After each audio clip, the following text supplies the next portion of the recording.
Senhores, bom dia, boa tarde, boa noite. Está começando mais um Talk to Biz, a nossa coluna semanal sobre estratégia, gestão, marketing e inovação. O meu nome é Bruno Garcia, eu sou professor e profissional na área de marketing e business, e aqui você já sabe, toda semana a gente traz um tema novo a respeito do mundo dos negócios, mas também nós fazemos comentários sobre notícias e acontecimentos que podem ter um impacto na sua empresa, no seu planejamento estratégico ou na sua carreira. Lembrando sempre que esse podcast está lá disponível em talktobiz.com ou talktobiz.com.br, são os nossos endereços virtuais. É claro que você encontra o Talk to Biz nas principais plataformas de podcast da atualidade. Estamos em todas elas, basta buscar por Talk, o número 2 e Biz, que vai nos encontrar. E também estamos no YouTube. Sempre fica o meu convite para que conheçam o nosso canal no YouTube. Além de todos os episódios do nosso programa, tem também conteúdo exclusivo em vídeo. Vale a pena dar uma olhada no material que a gente produz por lá. E hoje a nossa reflexão é sobre gestão, mas olhando por um aspecto bem específico, a gestão familiar. Muito se fala sobre as empresas familiares, em especial sobre particularidades e características negativas que tais empresas possuem na sua estruturação e na maneira como tomam decisões e conduzem os seus negócios. No meio profissional, em especial entre gestores, executivos, administradores, quando se pensa em gestão familiar, os olhares costumam ser de preocupação. Mas afinal, qual é o problema das empresas familiares e por que, eventualmente, falar sobre uma gestão familiar tende a gerar essa certa preocupação? Será que as empresas ditas familiares possuem uma desvantagem competitiva que é inerente à sua própria essência? Será que elas podem representar uma espécie de classe, entre aspas, mais baixa no que diz respeito a modelos de gestão e de inovação? E será que esse fenômeno é exclusivamente brasileiro? Será que ele não se repete em outros lugares? Bom, em primeiro lugar, a gente precisa entender dois pontos. Primeiro, grande parte das empresas nasce como uma empresa familiar. Tirando as iniciativas que são concebidas por investidores profissionais ou dentro de outras organizações já estruturadas, quando, por exemplo, um grande grupo usa seus próprios recursos para iniciar um novo negócio, tirando nesses casos, os empreendimentos costumam nascer como negócios familiares. Afinal de contas, quando o empreendedor está começando com poucos recursos e quase sempre nenhuma estruturação formal, o núcleo familiar costuma ser o primeiro ponto de apoio, o mais próximo e quase sempre o único disponível. Micro e pequenas empresas acabam se mantendo com a estrutura familiar no comando por muito tempo, quase sempre pela incapacidade de contratar profissionais qualificados de fora. Incapacidade que eu digo pela perspectiva financeira, de não ter condição de contratar outros profissionais. Em outros casos, quando a empresa cresce, a decisão por profissionalizar o time executivo e as lideranças, trazendo profissionais do mercado, ou manter apenas membros da família em posições estratégicas e de comando, já não depende dos recursos disponíveis, mas sim da própria visão que os fundadores possuem do negócio. Claro que o entendimento macro sobre o que é uma empresa familiar é muito mais amplo do que o entendimento que nós temos aqui. Mesmo companhias de capital aberto, por exemplo, podem ser consideradas empresas familiares. Basta que os membros de uma mesma família detenham mais de 20% das ações dessa companhia. Portanto, a gente pode ter empresas familiares em todos os níveis e setores. Vamos dar uma olhada aqui na realidade brasileira. Tem um relatório da consultoria KPMG, com base em dados do Instituto Brasileiro de Geografia e Estatística, o IBGE, que aponta que 90% das empresas instaladas no Brasil têm perfil familiar. Elas respondem por mais da metade do PIB e empregam 75% da mão de obra brasileira. Falando especificamente sobre o PIB, sobre o Produto Interno Bruto, também com dados do IBGE, as empresas familiares respondem por 65% do PIB nacional. É bastante coisa. Essa constatação é similar ao que a gente encontra a nível global. De acordo com um levantamento conduzido pela Universidade St. Gallen, as empresas familiares incluídas no Índice de Empresas Familiares de 2023 geraram 8,02 trilhões em receita, um aumento inclusive de 10% em relação ao índice anterior. E se o Fundo Monetário Internacional diz que a economia global cresceu em 2023 2,7%, isso colocaria as empresas familiares com uma taxa de crescimento de mais que o dobro do que foi o crescimento da economia global. Portanto, você tem empresas familiares gigantescas que movimentam muito dinheiro e que, como eu disse, não ficam restritas apenas a empresas locais de natureza mais regional.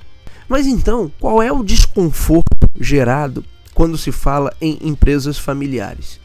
É claro que quando a gente pega esses números e olha para algumas das maiores organizações do planeta que são classificadas como familiares, isso está longe, está muito distante dos problemas gerenciais e de relacionamentos que normalmente associamos a esse modelo de gestão.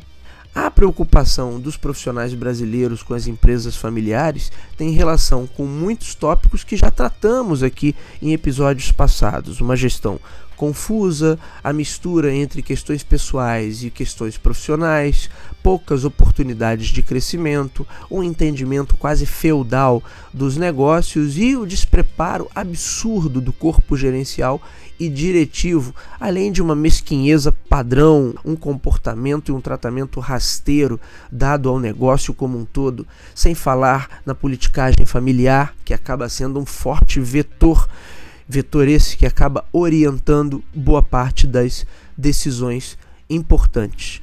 Em outros episódios do Talk to Biz, quando eu falei sobre a dimensão política das empresas, por exemplo, ou sobre modelos de gestão à brasileira, sobre produtividade, e tudo isso está associado a essa compreensão medieval de como uma estrutura produtiva deve funcionar, logo como um negócio se desenvolve, como os processos são estabelecidos e como as decisões são tomadas. Portanto, a gente já falou aqui em muitos episódios do nosso programa sobre questões que são problemas ali crônicos, em especial nas empresas familiares, mas que não se restringem a empresas familiares. Eu já estive em muitas conversas onde, quando se menciona o termo empresa familiar, o pensamento que se tem, a percepção que se tem é pejorativa, é quase que uma ofensa. Mas na verdade, se a gente pensar em algumas gigantes como Samsung, Novartis, Roche, Walmart, Volkswagen e outras, elas também acabam sendo enquadradas como companhias de controle familiar, mas é claro que você não faz esse mesmo tipo de associação. E daí a gente já pode ter uma diferença entre o controle familiar, ou seja, a família decide em última instância o caminho a ser seguido, porque detém ali o controle da maior parcela das ações, e a gestão familiar. A família ocupa praticamente todas as posições de liderança e interfere diretamente no dia a dia da organização. E talvez esse seja o principal problema. Ninguém duvida da capacidade a nível de gestão, agilidade e inovação de algumas das empresas gigantes e globais que eu citei aqui. Mas quando a gente fala em empresas familiares por uma perspectiva mais local, mais micro, o que encontramos são organizações mal formatadas, despreparadas, amadoras de uma forma geral, onde as questões interpessoais e emocionais, além das disputas internas entre os membros da própria família, acabam sendo a força propulsora de tudo aquilo que acontece e, óbvio, também daquilo que deixa de acontecer dentro da empresa. Não por acaso que esse assunto é tão interessante para escritores, para roteiristas, porque as disputas familiares pelo poder acabam sendo mais dramáticas, né? E captando mais da nossa atenção do que as disputas entre homens de negócios super polidos e profissionais. Quando os laços familiares estão em jogo, tudo se torna mais visceral E é por isso que esse tema é tão explorado em novelas, seriados, em filmes, etc. Imagine se Steve Jobs tivesse sido expulso da Apple por um irmão ou por um membro da família e não por um board profissional. Certamente o nível de drama seria muito maior nessa história toda. E aí um ponto que é importante de se destacar é que esses aspectos negativos das empresas familiares que eu coloquei por aqui não são, na verdade, causados necessariamente pela família ou não ficam restritos, como eu já disse, a empresas de gestão familiar. Na prática, a gente está falando de problemas gerenciais que são mais comuns, possuem maior incidência em países de cultura latina, onde as relações interpessoais têm maior peso que a competência e a avaliação técnica na tomada de decisão.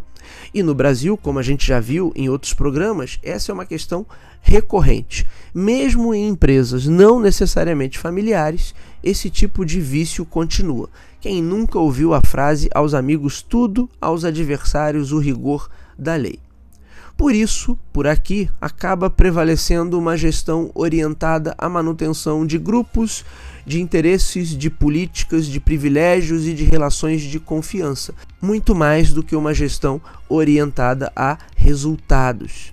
Inclusive, a gente pega aqui muitos vícios também que vêm da esfera pública e da classe política como um todo, o que é péssimo, é mais um elemento negativo na gestão brasileira, mas é claro que esse é um tema para um outro episódio, para um próximo episódio do Talk to Biz. Portanto, a empresa familiar, no sentido contextualizado brasileiro, como eu estou colocando aqui, não é tão pior do que as outras empresas ditas profissionais, mas que possuem vícios gerenciais semelhantes. A grande questão é que a empresa familiar torna tudo isso mais explícito e mais evidente. Outros tipos de empresa certamente vão tentar disfarçar, ali travestindo de competência ou com alguma camada de meritocracia, os acordos e conluios que são estabelecidos por afinidade para agradar a patota ou para manter interesses diversos que quase sempre se associam a algum tipo de status ou vantagem que um grupo tem, mesmo que seja uma vantagem subjetiva, uma vantagem apenas de percepção de poder, por um grupo se manter mais próximo da linha de comando ou mais próximo das pessoas que mandam, por exemplo. Na empresa familiar, a priori, não se depende desse tipo de disfarce. A esposa vira vice-presidente financeira, o primo babaca vira gestor de unidade, a sobrinha idiota faz estágio só para bisbilhotar e vigiar a galera do operacional, e a amante do dono acaba assumindo uma sucursal fora da cidade só para não ficar evidente o desconforto. Aquela estagiária que se envolveu com o tio do fulano vai acabar virando diretora, o personal trainer do fundador vira gerente de projeto e o cunhado, totalmente acéfalo, acaba comandando o departamento de marketing. Tudo fica muito explícito e ninguém precisa dar satisfação, porque os laços ali de hereditariedade, de algum nível de parentesco, são o suficiente para explicar as decisões que são tomadas. Nada disso seria um grave problema se a organização permanecesse orientada a resultado, mas nós sabemos que não é isso exatamente que acontece. Steve Race, um antigo executivo da Sony, responsável inclusive pelo lançamento do primeiro PlayStation em solo norte-americano, ali no início dos anos 90, teria dito uma frase que resume bem esse tipo de situação. Numa conversa com outros executivos, ele teria reclamado da posição de executivos ocidentais dentro de empresas japonesas. E ele teria dito algo mais ou menos assim: empresas japonesas, você já sabe como é que funciona. Ou você sai de uma vagina japonesa, ou você entra em uma vagina japonesa. Na prática, o que ele queria dizer é que todas as decisões importantes eram tomadas por membros da família. Portanto, ou você tinha nascido como um membro da família, ou você daria um jeito para se tornar um membro da família e assim gozar de todas as benesses e todas as prerrogativas, daí a sua piadinha. Agora é importante notar que tais características, em especial em território brasileiro, têm uma forte influência da nossa história fazendeira e coronelista não muito diferente de questões feudais, por exemplo, da Europa e do Japão. Temática essa que já foi também tratada aqui em episódios mais antigos do Talk to Biz. A diferença é que corporações gigantes, em geral, profissionalizam a gestão e mantêm o controle, capacitando a empresa a se manter competitiva e saudável. Por aqui, em geral, o que vemos são grupos familiares que canibalizam a empresa e, pela sua própria incompetência, tiram todo e qualquer dinamismo ou capacidade de inovação dos negócios que gerenciam. Portanto, não dá para comparar grandes grupos familiares japoneses ou as coalizões de empresas que se formaram por lá, os chamados keiretsus, com o que a gente enxerga por aqui quando a gente fala de empresa familiar, porque aí a gente está falando realmente de realidades totalmente diferentes. As reclamações do Steve Race, da Sony, tinham muito mais a ver com o fato de quem é de fora não ter tanta participação e tanta capacidade de tomada de decisão, mas não que a empresa em si não funcionasse da maneira que tem de funcionar. Quando a gente fala de empresas familiares por aqui, aí a gente está falando de pessoas despreparadas interferindo na maneira como o negócio deve ser conduzido. E aí a gente já sabe, né? A politicagem familiar acaba falando mais alto, as pessoas não se preparam porque acreditam que a hereditariedade já é mais do que suficiente, decisões importantes são tomadas no almoço de domingo por pessoas que não conhecem o dia a dia da organização e, como resultado, o potencial do negócio acaba sendo desperdiçado. E é por isso que nos círculos profissionais, quando se fala em empresas familiares, como eu disse, o clima tende a ser de preocupação. Portanto, se a gente reunir todos esses problemas que nós listamos aqui em uma série de episódios, onde a gente falou sobre questões da gestão brasileira, todos eles são potencializados, são catapultados quando a gente fala de uma gestão familiar.